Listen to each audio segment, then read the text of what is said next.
The 2018 Chrysler Pacifica Hybrid, driven. Though the badge says hybrid, the important thing to know about the Chrysler Pacifica Hybrid right off the bat is this: it's actually a PHEV. You plug it in, and it runs on electricity for the first several miles of your day. As I found during a week at the wheel of the electrified minivan, if you have the right commuting or parking situation, you might find yourself using little or no gasoline. It's noteworthy Chrysler is the first automaker to put a PHEV minivan on sale in America. For a brand with only 3 models in its showroom nowadays, this was an even bigger home run than the non-hybrid Pacifica that birthed it. The hybrid takes a great, competitive minivan and makes it truly special, even buzzworthy. Best of all, it's the kind of plug-in vehicle that just makes sense for a huge number of families. It's not much more expensive than any comparably equipped competitive minivan, yet it gets an EPA-estimated 84 MPGe. It's remarkable because the Pacifica Hybrid squeezes that kind of efficiency out of a big, practically sized, attractive family hauler instead of a small, weirdly styled car wrought with compromises. After spending a week with the Pacifica Hybrid, I find myself hoping I see a lot more of them on the roads, and hoping FCA has the good sense to adapt this powertrain to other vehicles we might not normally associate with hybrid efficiency. Chrysler 300, Ram 1500, Jeep Grand Cherokee. All have the potential to be transformed into segment-changing vehicles if they can incorporate the Pacifica's hybrid system. Design notes.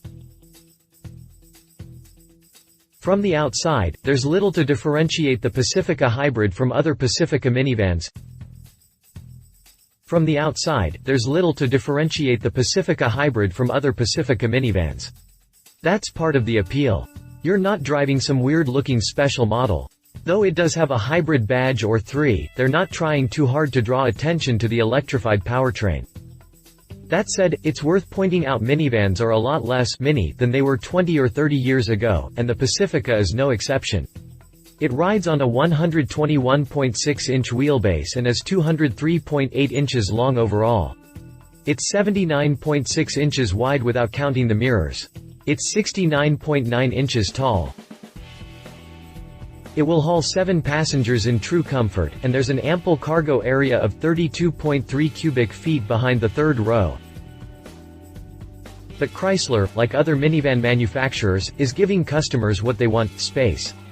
There's a whopping 165 cubic feet of passenger space inside. It will haul 7 passengers in true comfort, and there's an ample cargo area of 32.3 cubic feet behind the third row, about twice as much cargo space as your typical family sedan. It's enough to make one wonder why the crossover SUV craze is still a thing in America. No SUV has practical, uncompromised space like this. The only compromise made was the second-row seats, which don't disappear into the floor like non-hybrid Pacificas. Hey, they had to put the hybrid batteries somewhere. Chrysler did great work with the exterior of the Pacifica. It has a nose that calls to mind the late Chrysler 200 midsize sedan. The windshield has a lot of sedan-like rake, too. It combines with the low, sloping, sculpted hood, to give driver and front passenger a pretty commanding view of the road.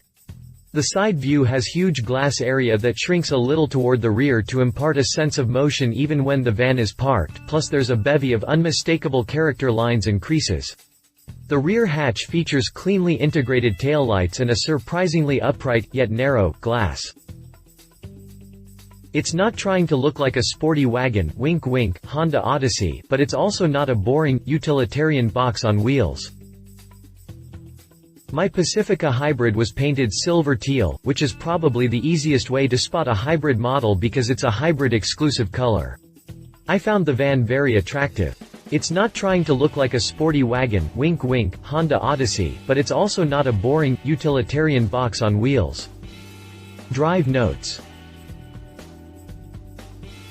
The Pacifica was so much better engineered that it made me forget all about those previous disappointments. This was the first time I had driven a mass-market PHEV, and honestly, it changed the way I thought about electrified powertrains. My previous experience with PHEVs and hybrids had suggested that both were best suited to city life, where they could make the most of their batteries.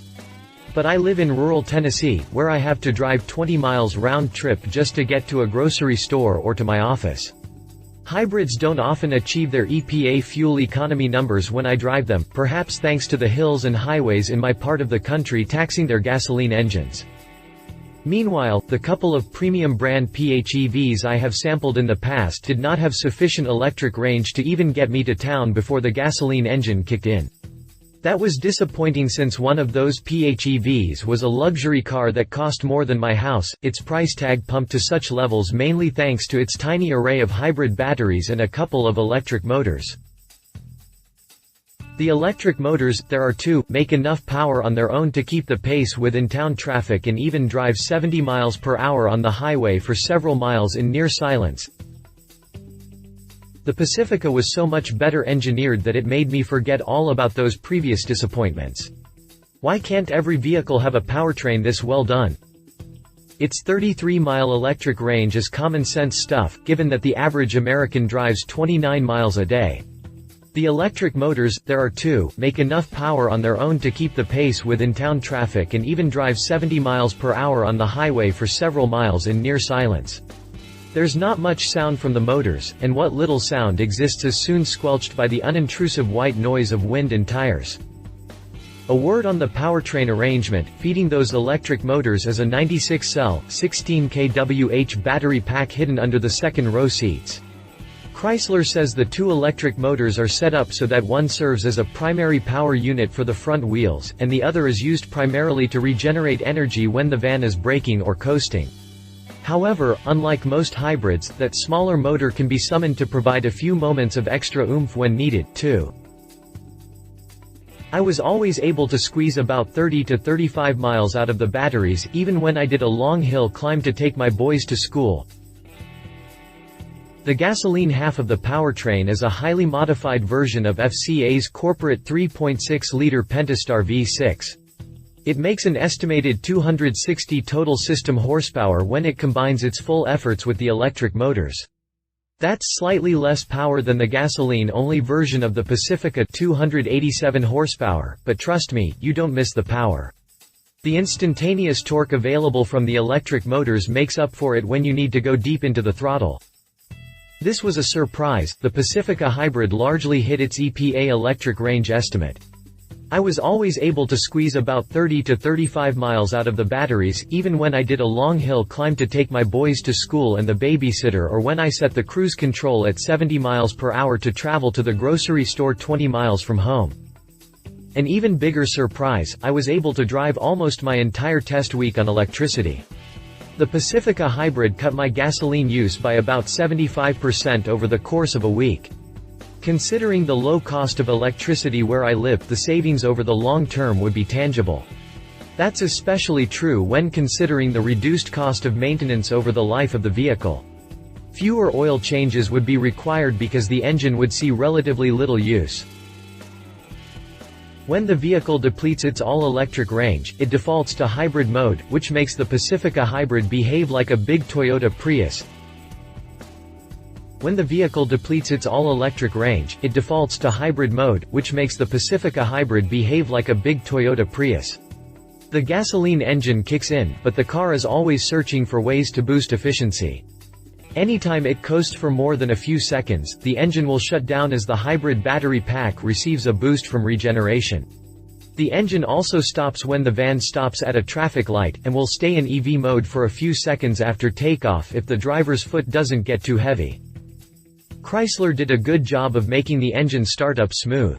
I barely noticed it when the engine kicked in.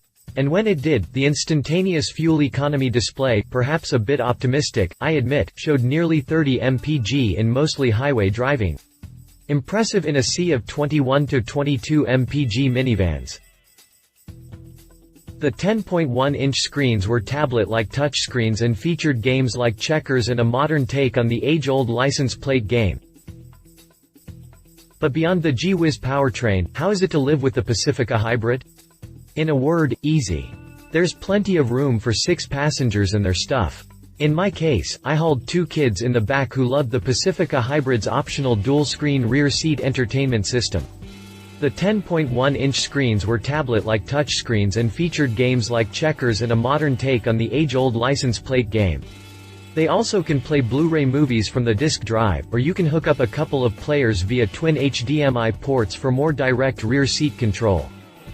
While the second row lost its stow-and-go capability because of the battery pack under the floor, the third row would easily fold into the floor.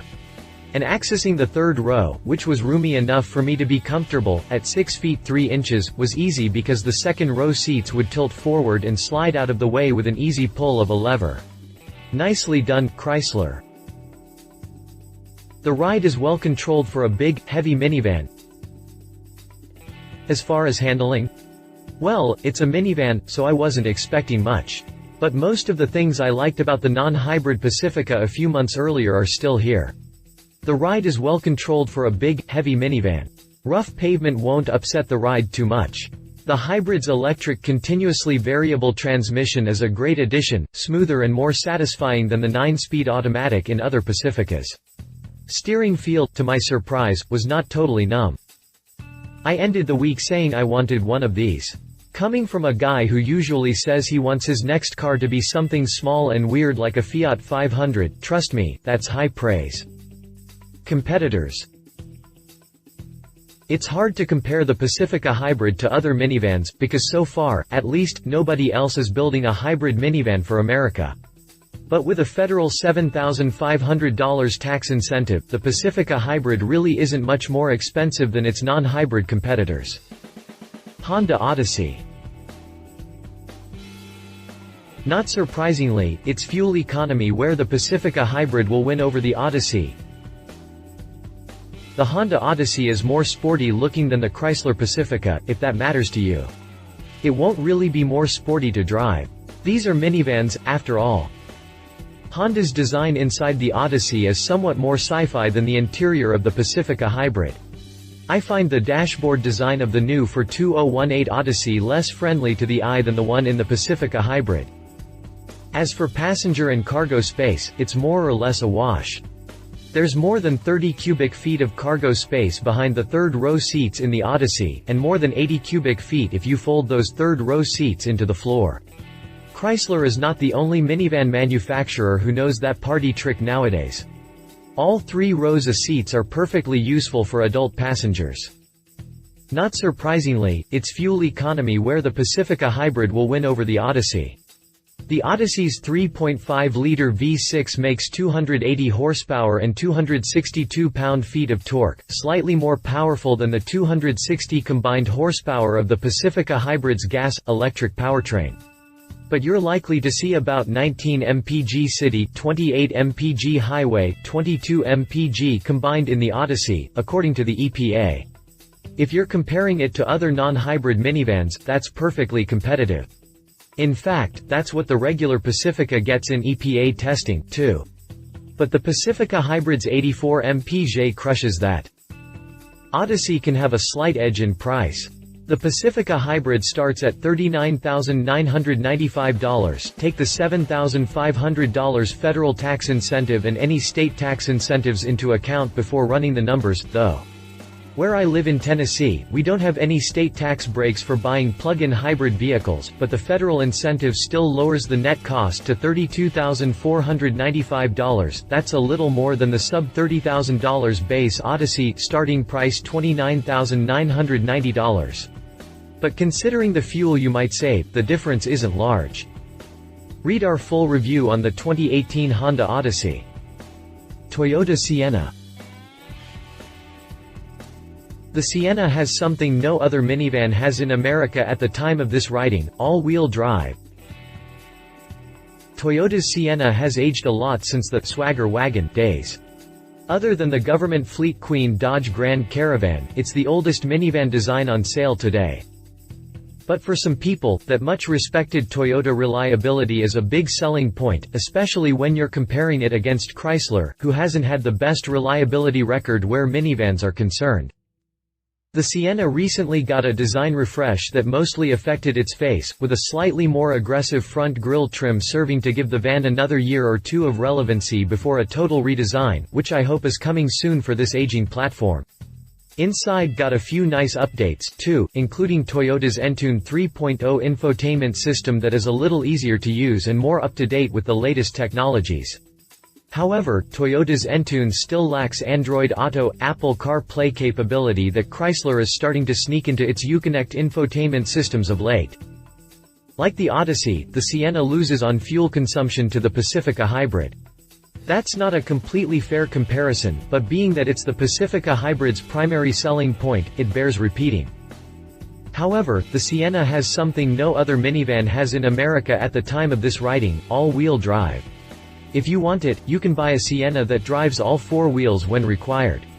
You'll pay more at purchase time, and there's a slight penalty in fuel economy, but if you live where snow is a regular feature of winter, it may very well be worth the additional cost. Other advantages of the Sienna include easier-to-use child anchors and tethers, which you'll appreciate if you have to move a baby seat in and out of the van frequently, and more cargo room than Pacifica behind the third row, 39.1 cubic feet versus the Pacifica's 32.3 cubic feet.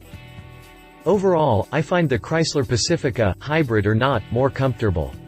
And it has better safety equipment by virtue of its more recent design. But the Sienna has definite appeal where practicality and value are concerned. Read our full review on the 2018 Toyota Sienna. Kia Sedona.